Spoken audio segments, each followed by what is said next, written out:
तो चलिए हम क्लास 6 एनसीईआरटी स्टार्ट करते हैं, फैबल्स एंड फोक टेल्स। तो ये रहा हमारा पैरा, लेट्स रीड। तो स्टार्ट करते हैं।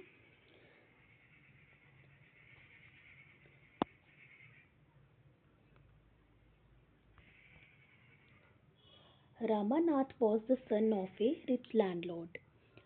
जो रामानाथ था वो क्या था? वो एक रिच लैंडलॉर्ड का पुत्र था। तो यहाँ पर एक वर्ड है लैंडलॉर्ड। लैंडलॉर्ड लैंडलॉर्ड कौन होता है?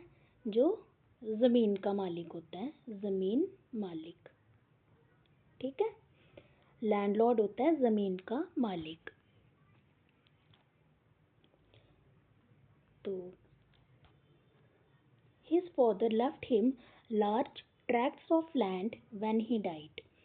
जब उसके पिता की मृत्यु हो गई तो वो उसके लिए बहुत सारी ज़मीन छोड़कर गए थे। तो लार्ज ट्रैक्ट्स ऑफ लैंड का क्या मतलब होता है? कि बहुत सारी ज़मीन। ठीक है, बहुत सारी ज़मीन को हम large large tracts of land कहते हैं। ठीक है,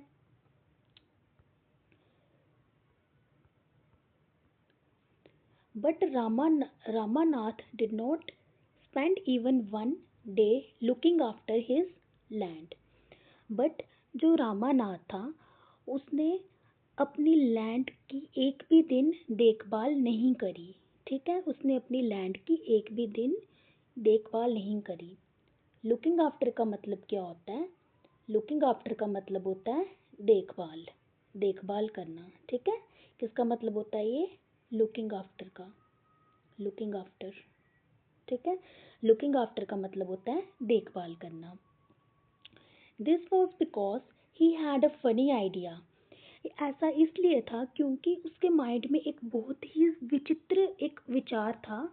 ही believed there was a magic potion that could turn any object into gold. उसके माइंड में एक विचित्र सा एक थॉट था। उसका मानना था कि एक मैजिक पोशन है जो किसी भी ऑब्जेक्ट को गोल्ड में कन्वर्ट कर देता है। मैजिक पोशन यानी यहाँ पे किसी स्पेशल लिक्विड की बात की है कि जो एक ऑब्जेक्ट को गोल्ड में कन्वर्ट कर देता है। ठीक है, he spent all his time to learn more about this potion.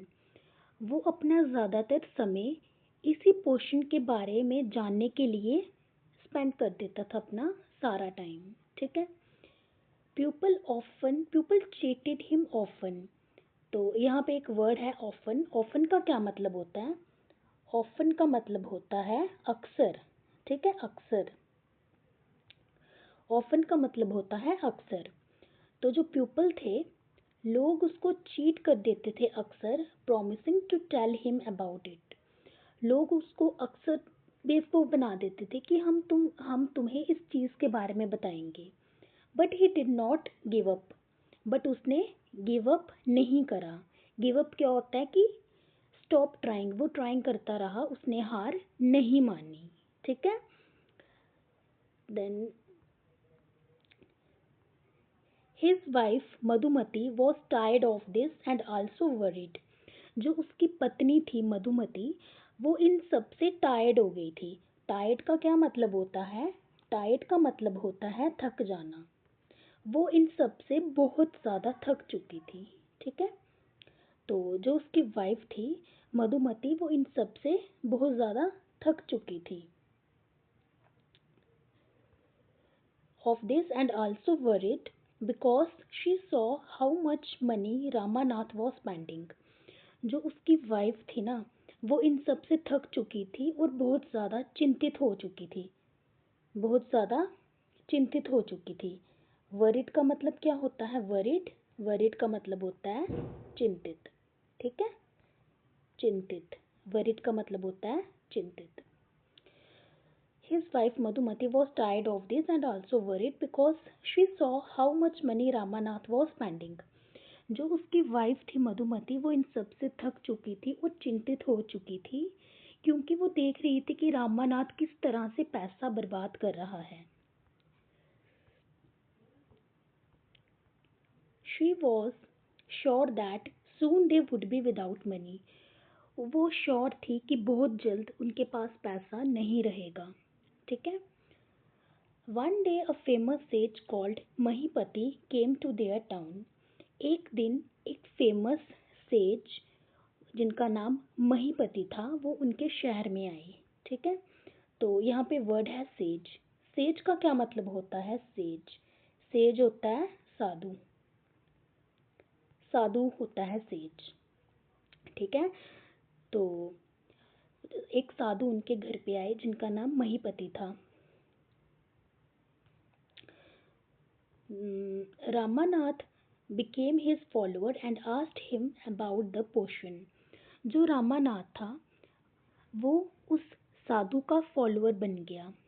Follower क्या हो गया? यानी फॉलोअर हो गया शिष्य. शिष्य शिष्य बन गया. रामानाथ उसका शिष्य बन गया. And asked him about the potion. और रामानाथ ने उनको इस पोशन के बारे में पूछा. ठीक है. To his surprise the sage answered. जब सेज के आंसर सुनकर जो रामानाथ था वो बहुत सरप्राइज हो गया. Yes, in my travels in the Himalayas I heard how you could make such a potion. तो जो साधु का आंसर क्या था? साधु ने कहा हाँ, जब मैं अपनी हिमालय की यात्रा पे गया था तो मैंने इसके बारे में सुना था कि इस पोशन को कैसे बनाते हैं. But it is difficult. But ये क्या है? डिफ़िकल्ट. डिफ़िकल्ट यानी कठिन, मुश्किल, यानी ये थोड़ा डिफ़िकल्ट है. Tell me requested Ramanath not believing his luck.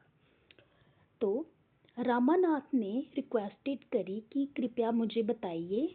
उसको अपने भाग्य पे विश्वास नहीं हो रहा था कि उसको कुछ ऐसी चीज़ सुनने को मिल रही है. ठीक है. तो देन आज हम इतना ही पढ़ेंगे. तो नेक्स्ट वीडियो में हम आगे की पूरी पैराग्राफ्स पढ़ेंगे अच्छे से. ठीक है. इफ तो चलिए आज के लिए इतना ही. Thank you for watching.